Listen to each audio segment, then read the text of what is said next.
Assalamualaikum warahmatullahi wabarakatuh. Let me introduce ourselves. My name is Anggun and my friend Mila Nur Afifah.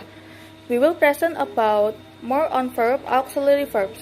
Okay, I start from the first material.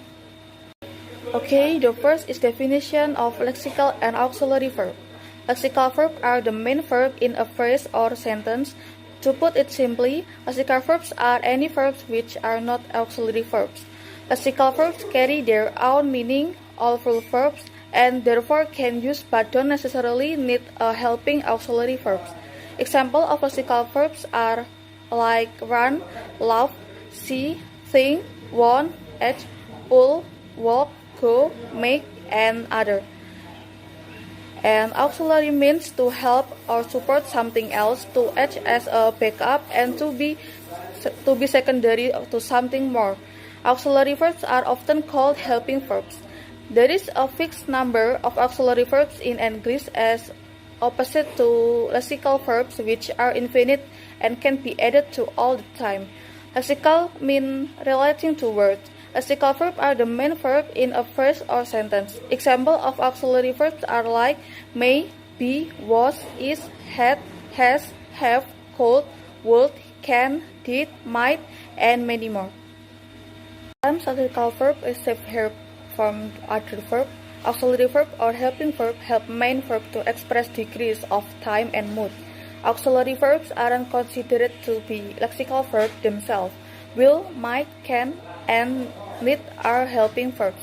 In the sentence I need to go now, need is the helping verb. It adds intensity to the lexical verb. And the second is type of auxiliary verb. Number 1 is be. Be consists of am, are, is, was, and were. The table below show the subject and the form. And the example are I'm a full-time blogger. You are a student.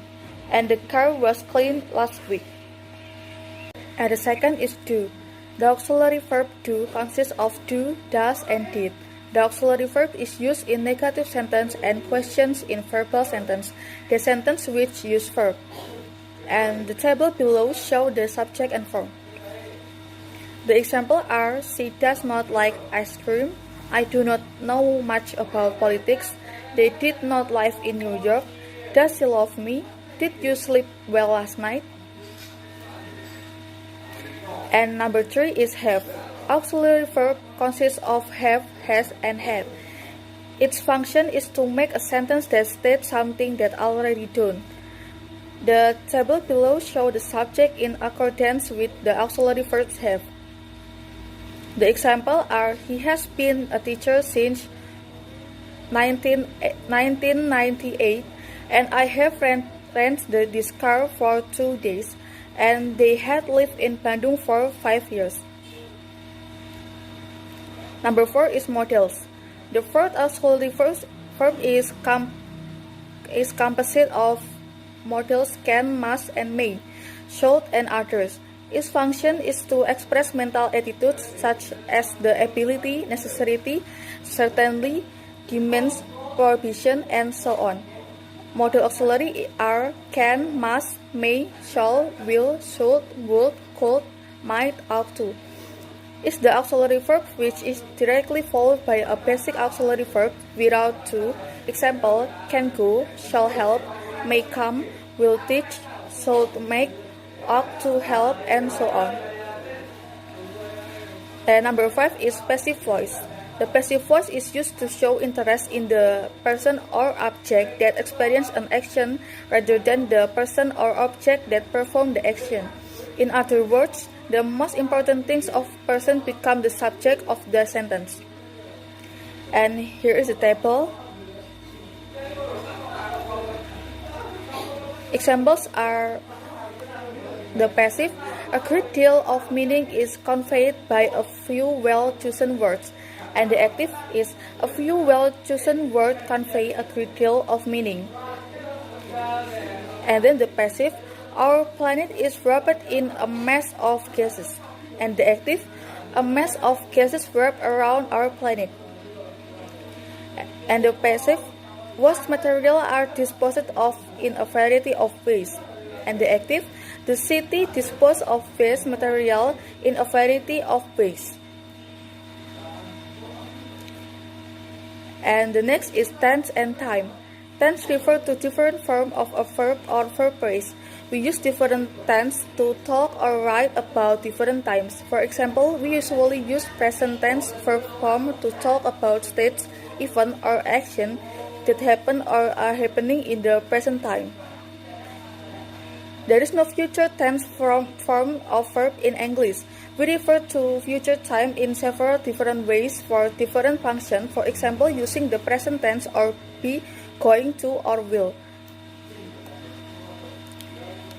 And the next is difference between lexical verb and auxiliary verbs. And here's the picture. The two most important differences between lexical and auxiliary verbs are: number one, in question, auxiliary verbs can move in front of the subject and be a lexical verb cannot. And number two, the negative particle not or nothing can attach to an auxiliary verb but never to a lexical verb.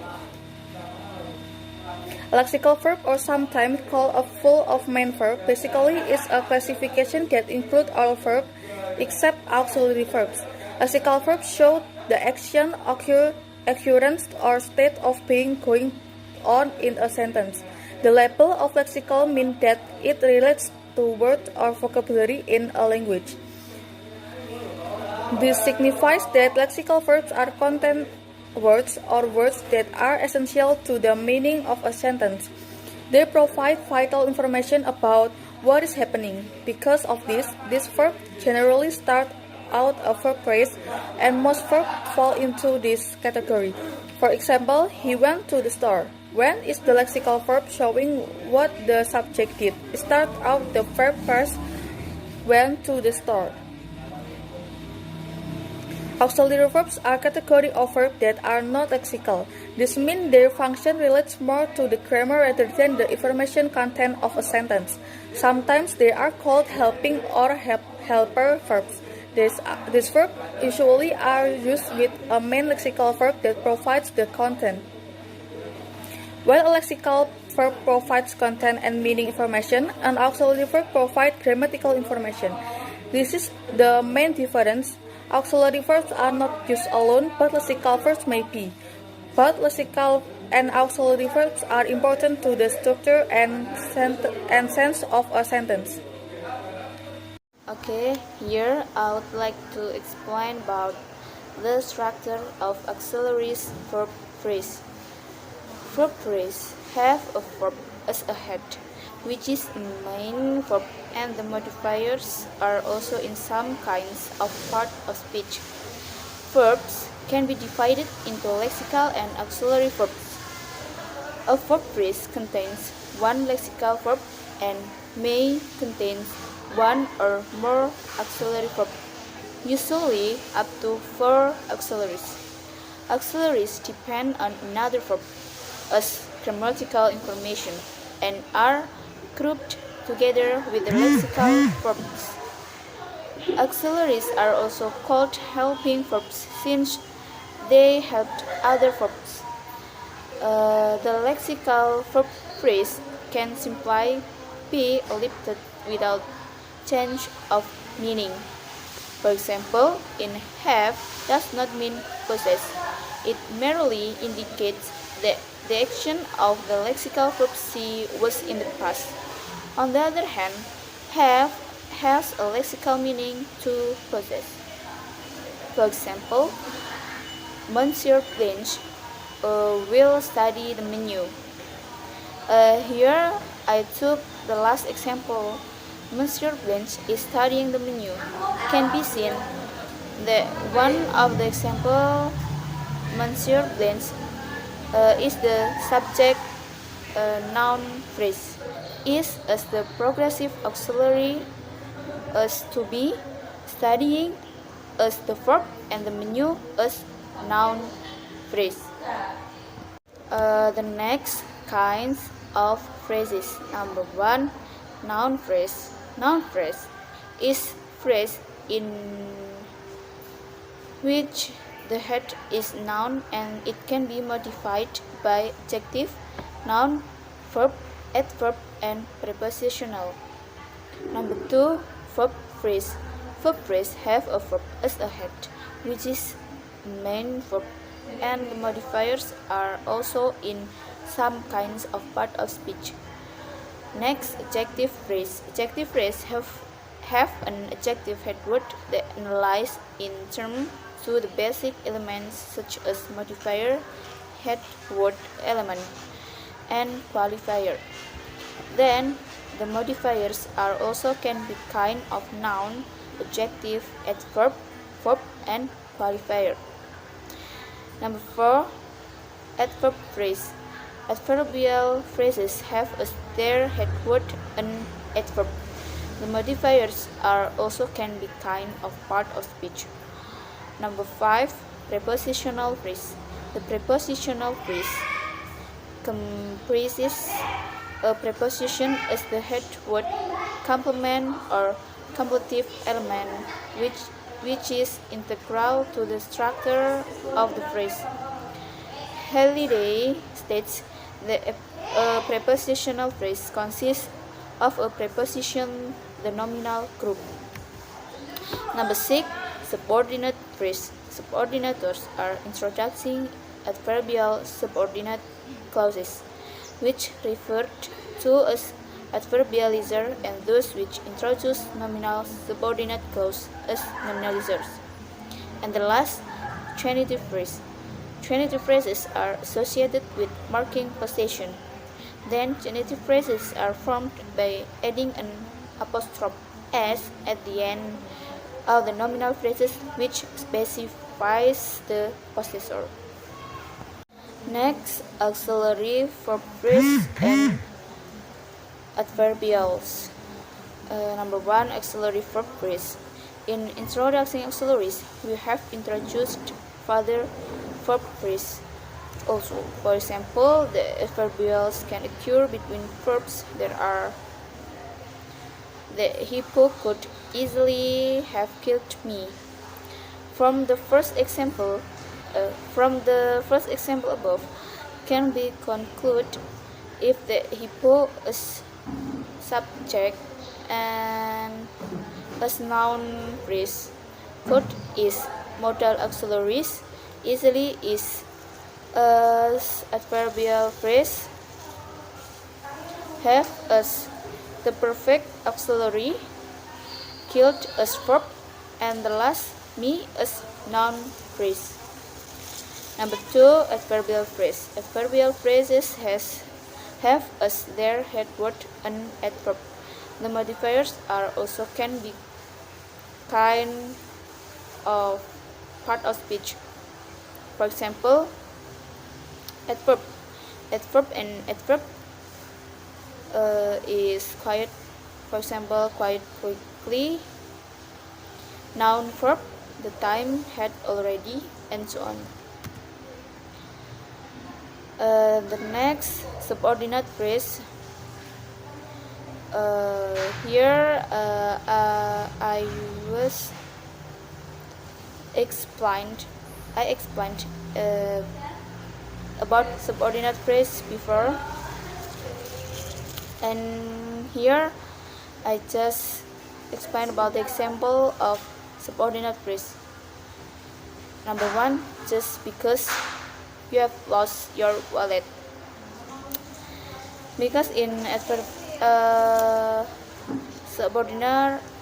subordinators are introducing adverbial subordinate clauses, and those which introduce nominal subordinate clause as nominalizers. Adverbializers, for example, because, when, after, and others. Then nominalizers, for example, the, if, whether, and others. So the example of adverbializers is just because you have lost your wallet, and the example of nominalizers, John told only if he could visit. The next, passive sentences. Passive voice or passive sentence is formed by put to be and followed by past participle. In making the passive sentence, learners have to pay attention more about the tenses. In fact, in a passive sentence, the action of the verb is done to the subject. For example, Anita was driven to the theater. Here, Anita did not perform the action of the verb to drive. The action was done to her. She was the recipient of the action. Next, negative sentences and auxiliary to. Negative sentences are declarative statements, that is, they rely on information believed to be true. Negative sentences are typically formed by adding the word not after helping verb. For example, I'm not flying to England, they don't practice yoga, and so on. Auxiliary to. Auxiliary verbs are the verbs be, to, have, will, when they are followed by another verb. For example, the verb to. The verb to can be both an auxiliary and a full verb. As an auxiliary, we use to in negative sentences and question for most verbs, except not for be, will, have, could, and modal verbs.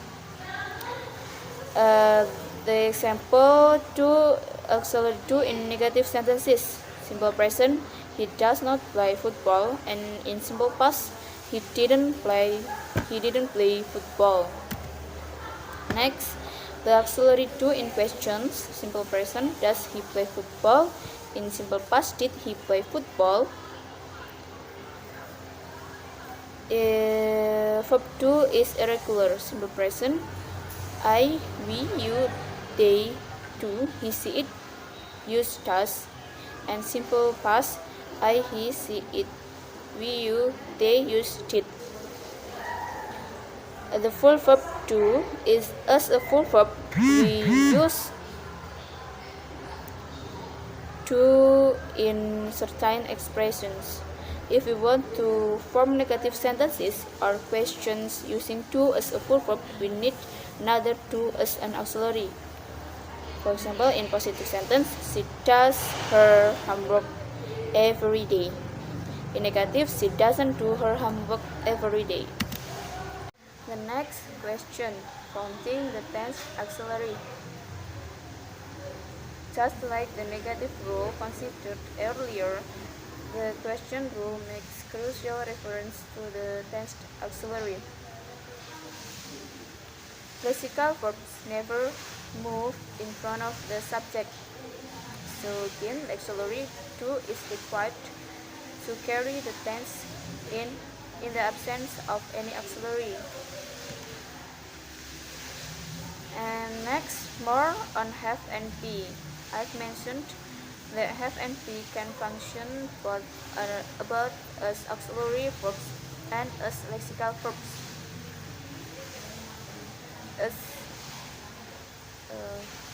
As you might expect, when functioning as auxiliaries, they behave like auxiliaries. And to, which is normally required in the absence of an auxiliary, is ungrammatical with the auxiliary use of have and be. For example, are they going? Have they gone? They are not going. They haven't gone, and so on. Functioning as a lexical verb, behaving like a lexical verb. For example, do we have any colleague? Functioning as a lexical verb, behaving like an auxiliary. Have we any colleague? And so on. Functioning as a lexical verb, behaving like an auxiliary. Was Kubla extravagant? Functioning as a lexical verb, behaving like a lexical verb. Did Kubla be extravagant? And the negative sentence, Kubla didn't be extravagant, and so on. Okay, enough for my explanation. Wassalamualaikum warahmatullahi wabarakatuh.